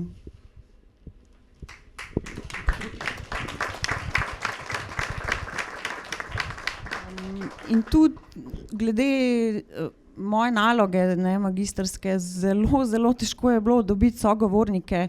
Otroci pač nočemo govoriti o tem, jaz tudi v bistvu nočem govoriti o tem, ampak sem tukaj zato, ker podpiram vse ostale, ki se že toliko časa borijo in toliko energije vlagajo v to in želim tudi jaz prispevati k temu.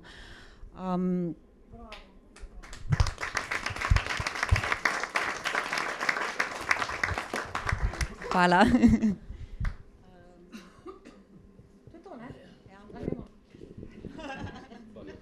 Povabo še aktiviste med nas, ostanite z nami še kakšno minuto. Hvala tudi vam, da ste se nam pridružili.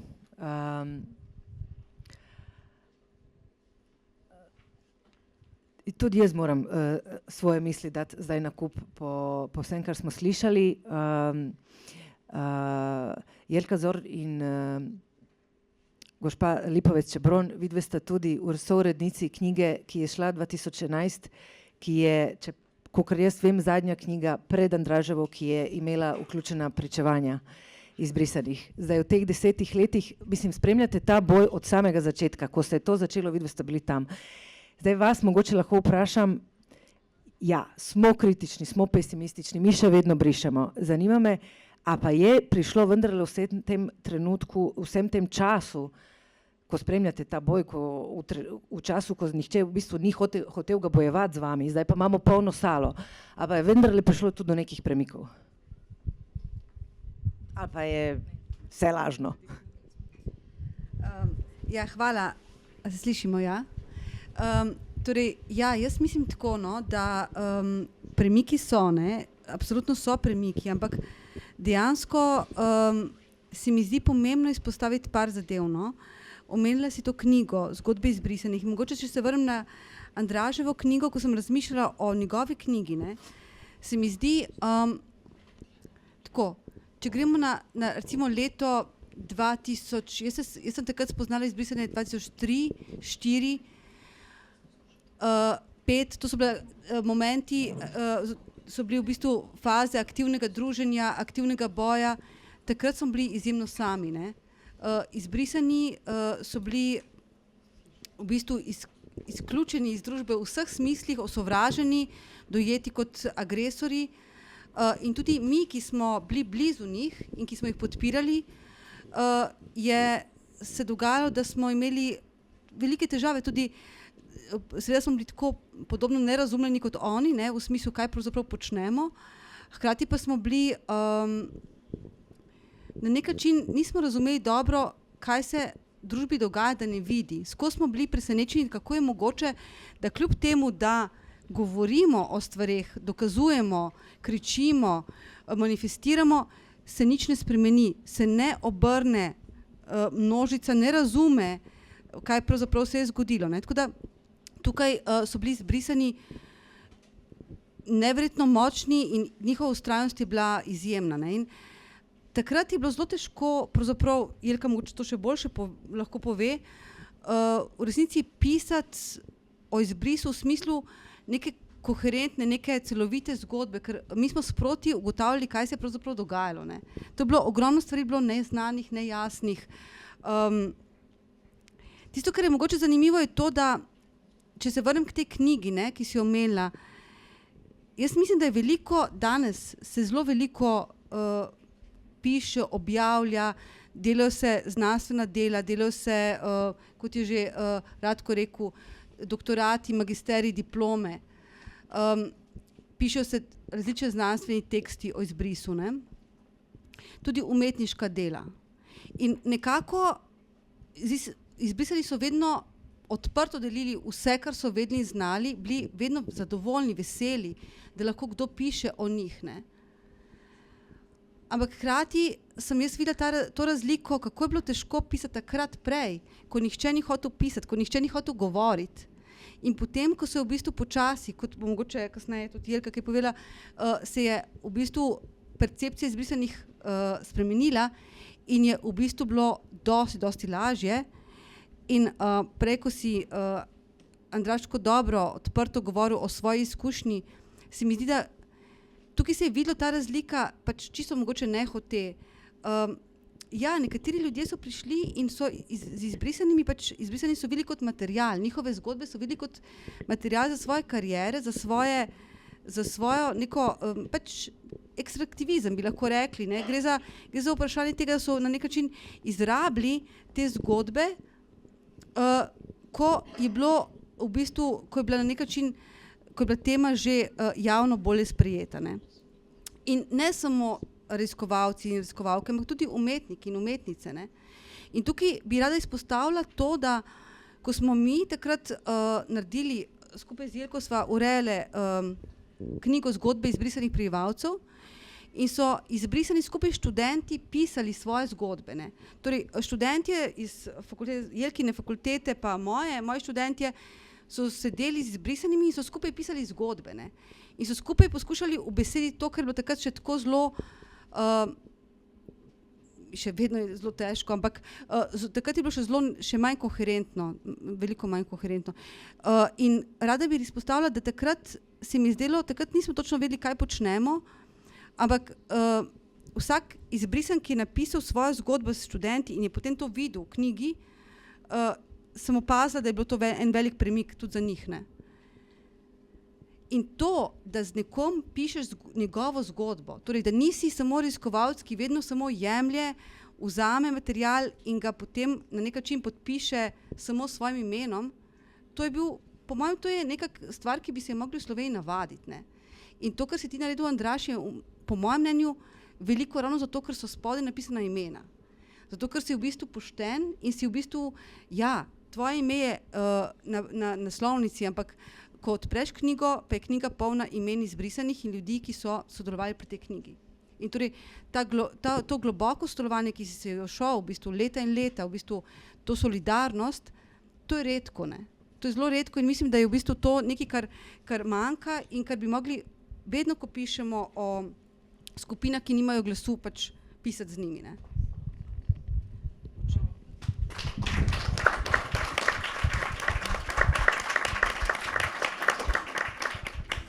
Spremembi, ne, če je prišlo do spremembe. Mogoče bi jaz pogledala skozi pedagoški proces, ne, ker je Uršula že naslovila skozi knjigo. Skratka, tako. Kot rečeno, učim socialno delo na fakulteti za socialno delo in je opaziti spremembo generacij v tem smislu, ker vsako leto, kakor si omenila, govorimo o izbrisu in na začetku boja, se pravi nekje 2-3, ko smo govorili o tem, je zelo drugače, ko danes o tem govorimo. Vedno smo izhajali tudi v pedagoškem procesu iz boja. Vedno smo izhajali iz tega, da se pač učimo skozi čustva, ne? Tako kot so v knjigi, v bistvu knjiga je zelo polna čustev in tudi v pedagoškem procesu pač poudarjamo, verjamem v to, da skozi čustva se naučimo in tudi pač tukaj se na ta način, ko slišimo vas, ki ste bili zbrisani z vsemi čustvi, ki nam jih predajate, s tem si seveda stvari najbolj zapomnejo, pridejo do nas in to je tako, se mi zdi najbolj dragoceno in najbolj pomembno. No, skratka, ampak takrat, ko smo začenjali v pedagoškem procesu s tem, je bilo res,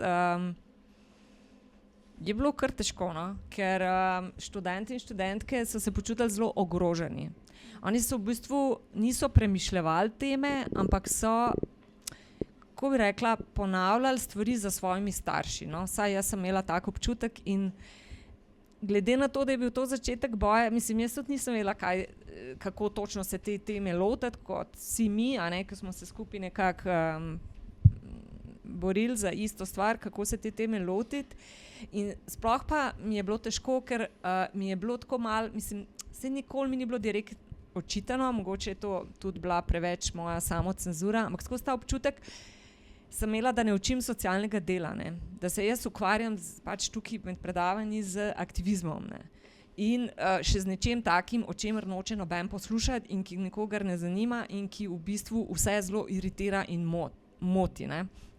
Tako da v tem smislu sem se počutila tudi jaz izpostavljena oziroma malo zgubljeno, kako stvari sploh nasloviti. No, tako je bilo nekako veliko nelagodje, ampak skozi generacije in generacije, ne, zdaj pač to je bilo leta, to, kar zdaj govorim, je bilo nekje leta 2-3, pa potem ta velik, ko se je začel boj, velik izbruh tega sovraštva 2-4, 2-5, 2-6, do zdaj, so vprašanja teh ljudi, študentov in študentk, oziroma njihovo zanimanje, oziroma njihov odnos do tega, kar izbrisani pripovedujejo, popolnoma drugačni, ne. Zdaj ljudi ta tema blazno zanima, poslušajo, neko spoštovanje izkažejo ljudem, ki pač pridejo predstaviti svojo zgodbo,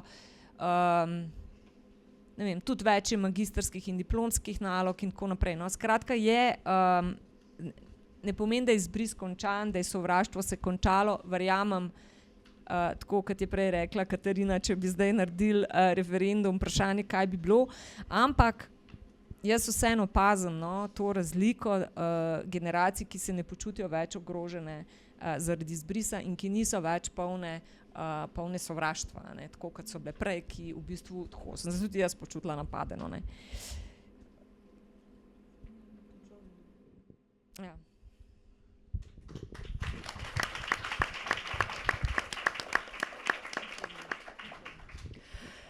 Hvala vam, da ste zdržali v tem nelagodju. Še našo zadnjo gostjo bi predstavila Staša Zajović, feministka, aktivistka, soustanoviteljica protivojne grupe Žene v crnom iz Beograda.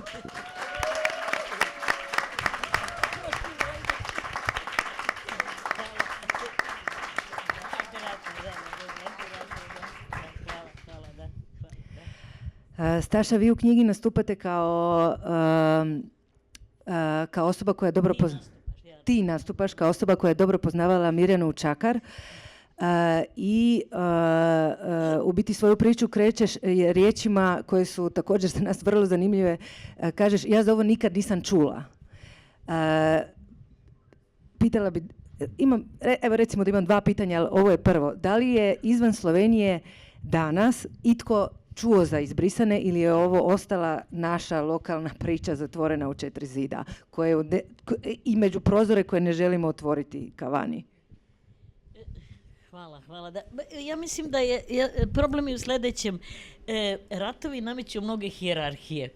Jedna od njih je, dakle, i koje smo se bavile ratovima i zločinima počinjemo naše ime, mislim na zločine počinjene od strane vojnika srpskog imena. Dakle, da, mi smo se bavili prvo Vukovarom, da, svim ratovima i zaista smo jako malo znali. Dakle, ali nameću se hijerarhije među žrtvama, mislim, da. Nemaju sve žrtve istu vrednost, mislim, zapravo. Tako da smo u komunikaciji sa Mirjanom se trudile da tek kad smo upoznali Mirjanu, onda smo upoznali razmjer i dimenziju ovog zločina. Dakle, nismo znali, zaista, nismo znali. Ali, pošto je već kraj, ja želim da zahvalim svima vama. Andraže, želim da ti zahvalim zato što si ti možda bila bi Svetlana Aleksejević bila bi jako zadovoljna tobom.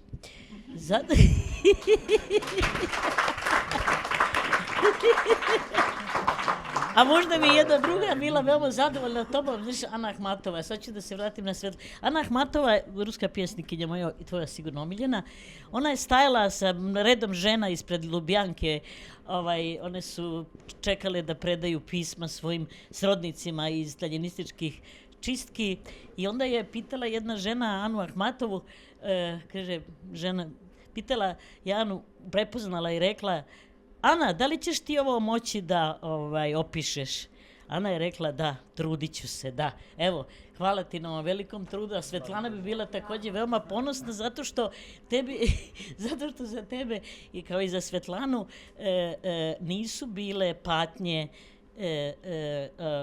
izbrisanih nikakav književni resurs, niti projektna aktivnost, nego zato što si ti upijao njihovu bol i pretvorili smo je zajedničku borbu, a zapravo zato što je ta horizontalna istorija koja je i Svetlana i tvoja i svih nas koji smo bliski po tom i mnogim drugim stvarima. Dakle, evo, to upisivanje u istoriju glasova, misli, osjećanja drugih, otpisanih, poniženih, ugnjetenih, jeste jedan velika stvar koji si ti ovom knjigom sigurno a ja moram da kažem i da neću da pričam. Dakle, od Mirjane u Čakar smo jako puno naučile. Kako da ne naučiš od žene, kad mogu da samo bolje da pričam o Mirjani, citirajući samu Mirjanu. Ja neću nikad zaboraviti, dakle, kad je Mirjana rekla, znači, dosta obeskrabljena porazima, mnogim porazima na pravnom planu i drugim, bolje vi znate, svi ste pričali i žao mi je što ne znam slovenačke. Dakle, Mirjana je rekla: ja nikada ne odustajem. Dakle, to je stvarno, mislim, isto kao i majske s Majskog trga iz Argentine, isto kao i sve žene koje su iz majke Srebrenice, a i majke dezertera iz Srbije, koje smo se sve upoznale i Mirjana ih je sve upoznala. Dakle, one su svoju veliku patnju, svoju duboku bol i svoje i nepravde pretvorila u zajedničku borbu. I drugo što sam ja od Mirjane naučila i što potvrđuje ono, nikada Mirjana nije bila žrtva. Mirjana nije ni dozvoljavala da je žrtva, ne samo Mirjana, nego sve izbrisane koje sam upoznala. Dakle, Mirjana je jedna internacionalistička drugarica i ona je rekla, puno puta je ponavljala: ja se ne borim samo za svoja prava, ja se borim za prava za sve. Dakle, ona je u najboljem, dakle, u praksi primjenjivala deklaraciju o ljudskim pravima koju ja bez obzira jako volim, posebno nedeljivost i univerzalnost ljudskih prava, tako da je Mirjana, hvala Mirjani, i Mirjanu ne možemo samo s tugom da je se sećamo, nego da slavimo njenu antifašističku, internacionalističku solidarnost i ono što je nama Mirjana najdublje tragove ostavila i svi, evo, mi o Mirjani danas, pošto je prošlo 2 godine. Ne znam još šta treba da kažem, ja mislim da je. Hvala vam.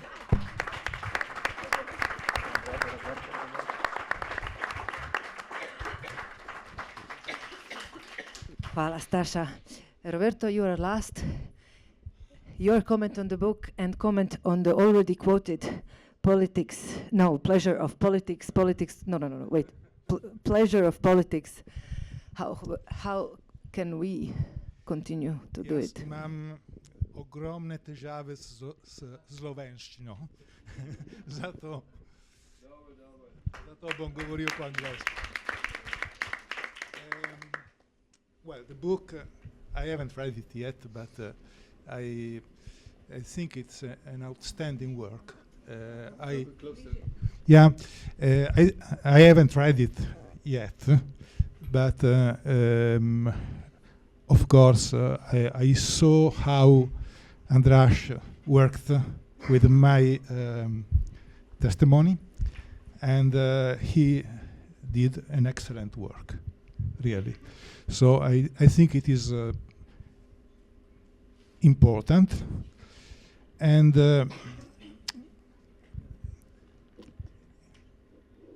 it's particularly important.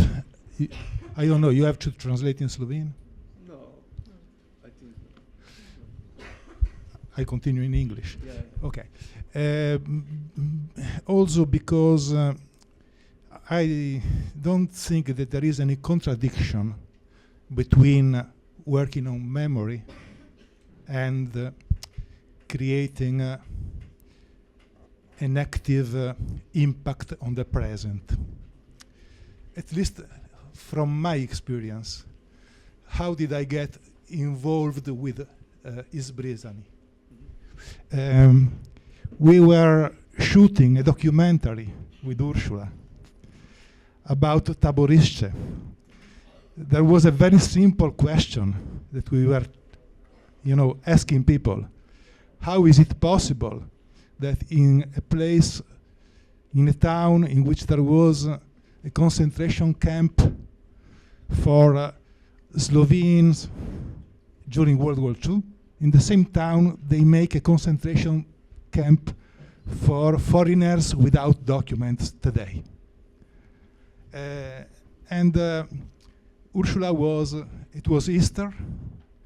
She went out of the church and asked people, can you tell me where is a concentration camp?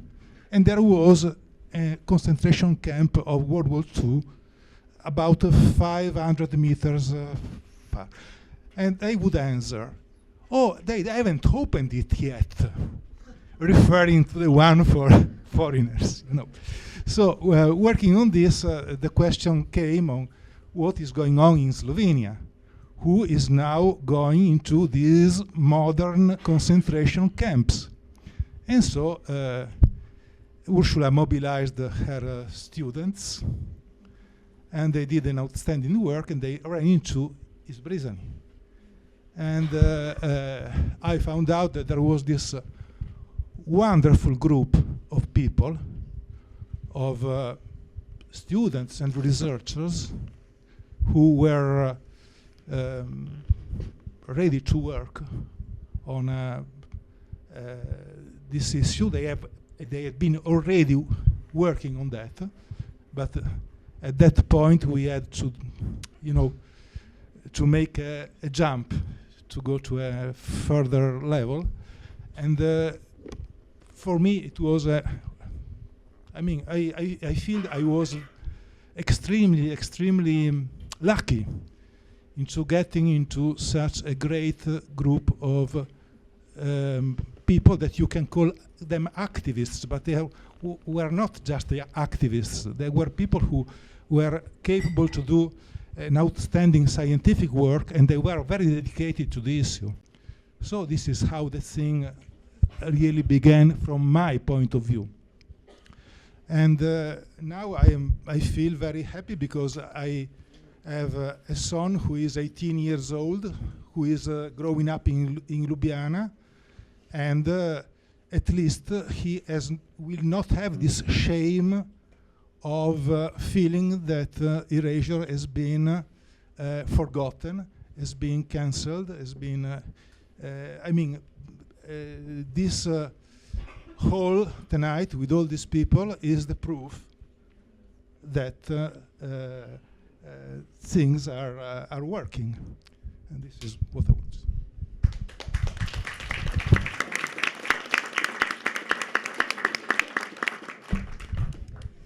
Dovolite mi, da zaključim. Hvala vsem z besedami mojih sogovornikov. Citirala vas bom kar nekaj. Kot ste rekli, delo na spominu ni samo delo za preteklost, je delo za danes. Besede niso dovolj. Dejanja in Staša, ampak tudi iz nepravice, iz žrtve lahko pride tisto dejanje, ki ga slavimo in zato danes slavimo. Nadaljujemo slavjem. Hvala vsem.